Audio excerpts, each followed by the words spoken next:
Welcome to the Wellness Lab Digest, where we help you to absorb powerful, life-changing insights from top wellness experts with our daily bite-sized wellness podcast summaries. Each episode is packed with distilled, powerful takeaways to boost your health and well-being. To support this podcast, please scroll down on whatever app you're listening. Ratings and reviews are helpful. Even better, just send the show to a friend. Check out our sponsors at the bottom of the page, or simply click the Support the Show link below the episode description. All right, so welcome to another deep dive, and today we're going to be unpacking an interview with Jake Humphrey. Oh, yeah.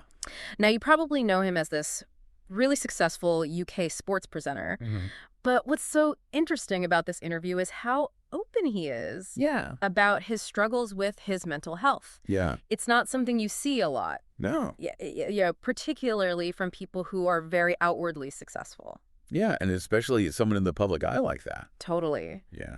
He talks in this interview about a time where he was dealing with some very dark, intrusive thoughts. Yeah. And this is all happening while outwardly, Right. he is achieving great success in his career. It's fascinating how he goes beyond that kind of polished persona we see and really talks about some of the struggles. And I think that's what makes it so relatable. Yeah. Is that vulnerability. It's so powerful. Yeah. And it makes you realize that success doesn't equal happiness. Right. Which is something that Automatically. a lot of us think, he describes these intrusive thoughts as a constant fear. Almost like a voice in his head telling him that he was going to do something terrible. Yeah, like a feeling of impending doom almost. Yeah, and you can hear the anguish in his voice as he talks about the physical symptoms, like the night sweats, the dread, feeling completely overwhelmed. It sounds very much in line with what's called pure O. Yeah. Which is a form of OCD where the obsessions are primarily mental. Right. So they're not necessarily acting out on these intrusive thoughts, but they're still having them, and they feel very real and terrifying for the person experiencing them. What really struck me was this feeling of isolation that he talks about. Yeah. He felt like he couldn't tell anyone that he had to maintain this facade of being this happy, successful person. Exactly, and I think that's what keeps a lot of people from getting help. You know what I mean? It's that feeling of, I have to keep this up. I can't let anyone know that I'm struggling. It really makes you think about how important it is to talk about these things. It is a sad reality that for many men, it takes, on average, 10 years to seek help. Wow. For mental health issues. 10 years. 10 years. Yeah. So that's unbelievable. Jake being so open about it is such a huge step in breaking down those barriers. Totally. Yeah. He talks about reaching a turning point where he decided to reach out for help. Yeah. He called a helpline and he later confided in his wife. That's usually the first step, isn't it? Yeah. Is confiding in someone you trust? I think so. And it was her reaction, her simple acceptance and lack of judgment that really started to shift things for him. Oh, wow. He realized that he wasn't alone, that these thoughts didn't define him. Yeah, it can be so easy to get wrapped up in your own head. Yeah. Especially when you're going through something like that. That you lose perspective. Yeah. And I think sharing those struggles, even with just one person, can provide so much relief. Totally. And really help to kind of challenge those negative narratives that we create. It's not just about getting help, though. He talks about actively reframing his thoughts. Right. Recognizing them as tricks that his brain was playing. It's like he learned to separate himself from those thoughts and just choose not to believe them. Yeah, and that's a classic example of what we call cognitive reframing. Right. Which is this idea that we can choose which story we believe about ourselves and our experiences. Yeah. And we can choose a more empowering narrative. Yeah. Even when our brains are offering up these negative or these frightening thoughts. He even extends this to helping his wife, Ella, who also experiences anxiety. Oh, wow. That's great. He used the same advice that he received, reminding her that these fears are just tricks. Yeah. The brain is playing on her. Like a thought experiment. Yeah. Yeah. And it's interesting how this approach resonated with her as well. It shows that these techniques aren't just for people with diagnosed mental health conditions. Right. They can be helpful for anyone who struggles with negative thinking patterns, which, let's face it, is pretty much all of us at some point in our lives. He even takes this a step further with this concept of acting as if, even if you don't feel optimistic, he says, act like someone who expects great things. I love that. It's almost like playing a role. But the idea is that the more you do it, the more it starts to become your reality. It might sound strange at first. It does? But there's actually a lot of research to back this up. Oh, really? Yeah, it's this idea that our physical actions can actually influence our thoughts and feelings. Wow.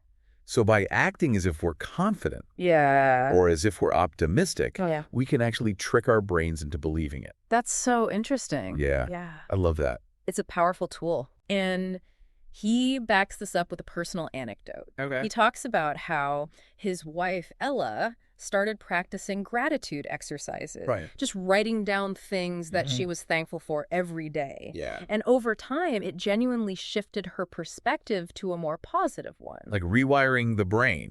Through practice. And it highlights that optimism is like any other skill, you know, it can be cultivated through practice. It's not about denying the challenges or forcing yourself to be positive all the time. It's about acknowledging, okay, I'm feeling this way, but I'm going to make a conscious choice to look for the good, to focus on what I can control. I love that. And what's so great about Jake's story is that he doesn't just stop at this mental aspect of it. You know, he takes it further. You're talking about his evolving definition of high performance. Exactly. Yeah, he initially thought that it was all about these external markers of success, like job titles, the fancy cars. The accolades. All that stuff. You know, he even started his high-performance podcast, wanting to uncover the secrets of high achievers. Exactly. But what's so fascinating is how his perspective changed over time. So what happened? Well, through those interviews, he started to notice a pattern.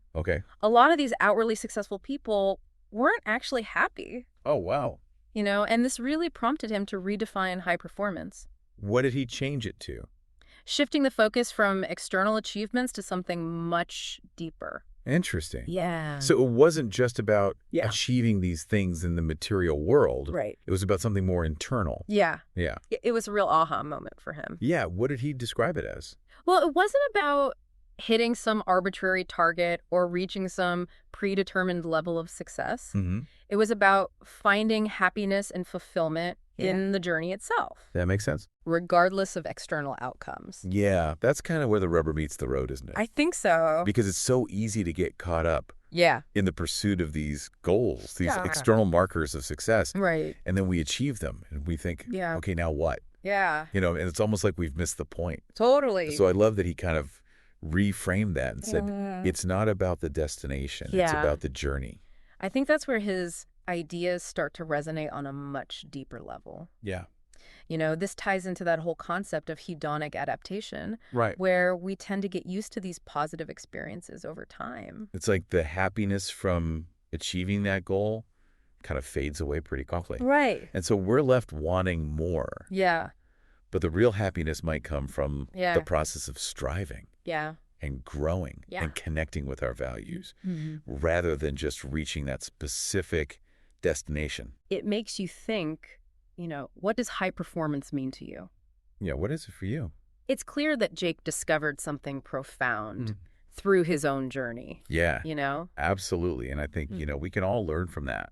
Totally. Yeah, it really does make you kind of reevaluate, you know, your own definition of success. Totally. And what's so great about Jake is that he doesn't just leave us with these philosophical ideas. Right. He gives us a framework for putting these ideas into practice. Right. You're talking about his world-class basics. Exactly. This idea that small daily choices can have a huge impact on our overall well-being. Like it's not about those grand gestures. Right. Or these complicated routines, you know. It's really about consistency and intentionality in those everyday things.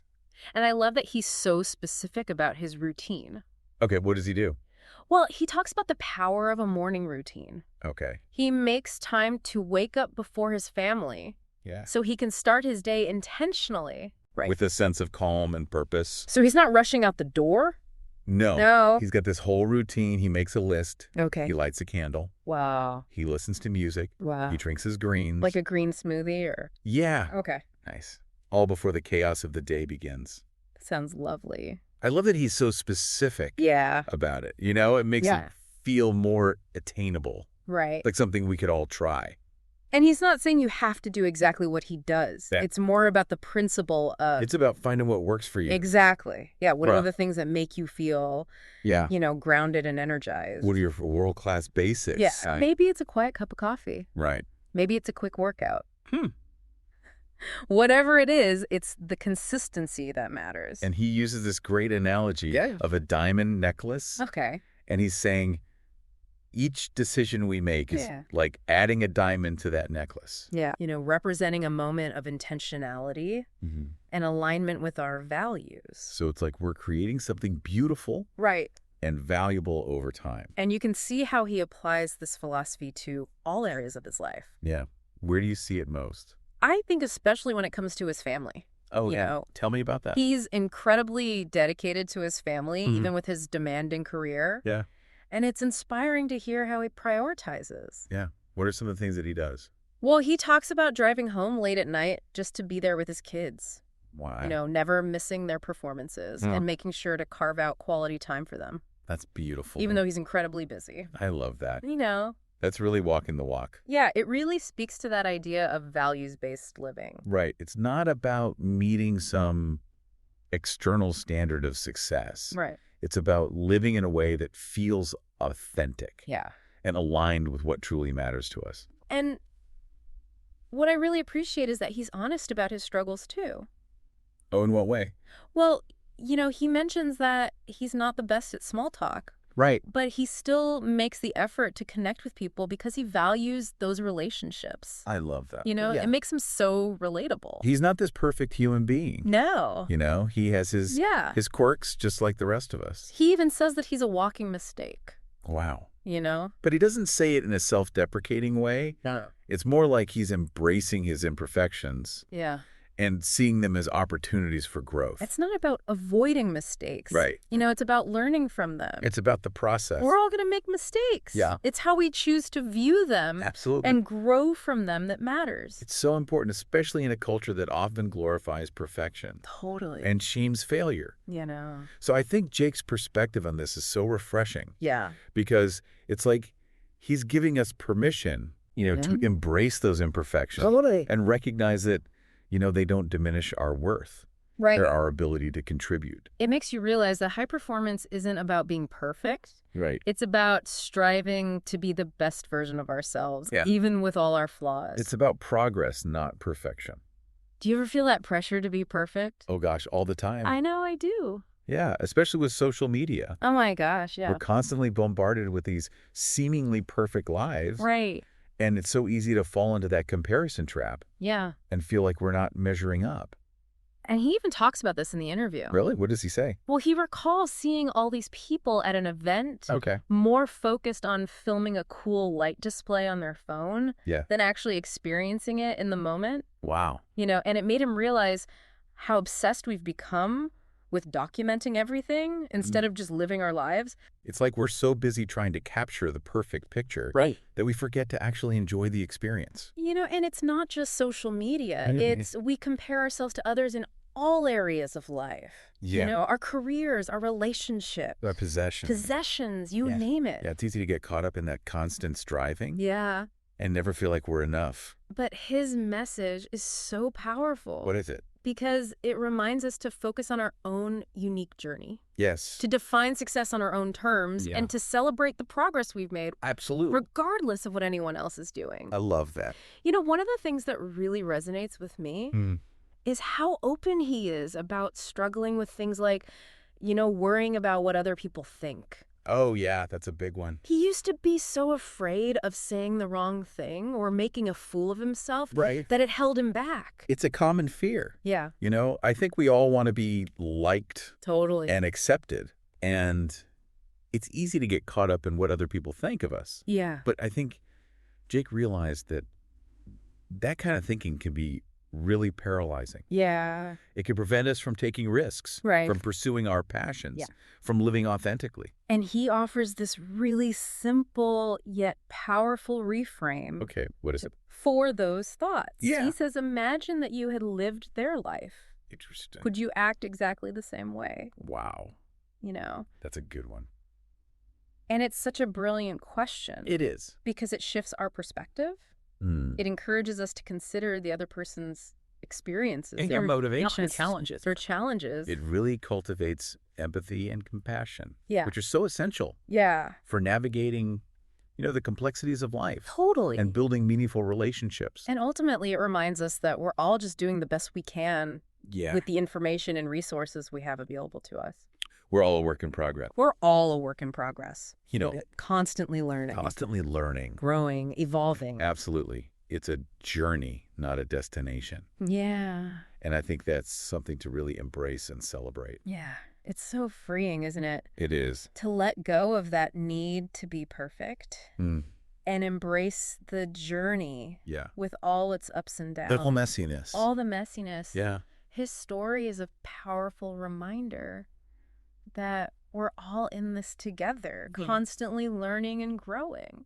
It's refreshing to see someone who's achieved so much be so open about his own evolution. Totally. And he doesn't present himself as having all the answers. Oh, yeah. He's just someone who's still figuring things out. Like all of us. Yeah, like the rest of us. And that's what makes his insights so relatable and valuable. Yeah, because he's not preaching from some pedestal of perfection. Yeah. He's sharing his experiences, both the good and the bad. The struggles. The struggles, and just encouraging us to find what works for us. Yeah. He's given us a lot to think about Yes. in this interview, hasn't he? Yeah, for sure. From the power of reframing our thoughts to the importance of cultivating those world-class basics. Those little things. Those little things that contribute to our well-being. That make a big difference. And let's not forget his powerful redefinition of high performance. Right. It's not about those external markers of success. It's about finding that happiness and fulfillment in the journey. In the journey itself. So as we wrap up this deep dive, I want to leave you with a question that Jake posed that really stuck with me. Okay, right. He talked about being a walking mistake, Yeah. but emphasized that those mistakes were actually opportunities for growth. I love that. So I'm curious, what mistakes in your life Yeah. have actually led to positive growth or valuable lessons? That's such a good question. Think about those experiences. Yeah. Even the difficult ones that have shaped who you are today. Right. What did you learn from them? Exactly. How did they help you become the person you are now? I think that's something we could all benefit from reflecting on. And as you reflect on that, Yeah. I encourage you to also consider what world-class basics you could implement in your own life. What are those small things that you can start doing today? Yeah. What are those positive choices that you can make starting today to kind of nudge yourself in the right direction? to move closer to your own version of high performance? To your own definition of success. Remember, it's not about grand gestures. Right. It's about those consistent daily actions that over time create a life that feels meaningful and fulfilling. Absolutely. So keep making those world-class decisions. Yes. Keep choosing optimism. Keep believing that great things are possible. And thank you for joining us on this deep dive. Yeah. Thanks for being here. We hope you found it insightful and inspiring. And we'll see you next time. Until next time, keep exploring and keep growing. Thank you for listening to the Wellness Lab Digest. If you have received value from the podcast, I have 3 asks of you. 1, share the show with your friends and send them a link to the show. 2, please leave a rating and review in whatever app you're listening. And last but not least, please let me know what topics you would like us to cover in the future.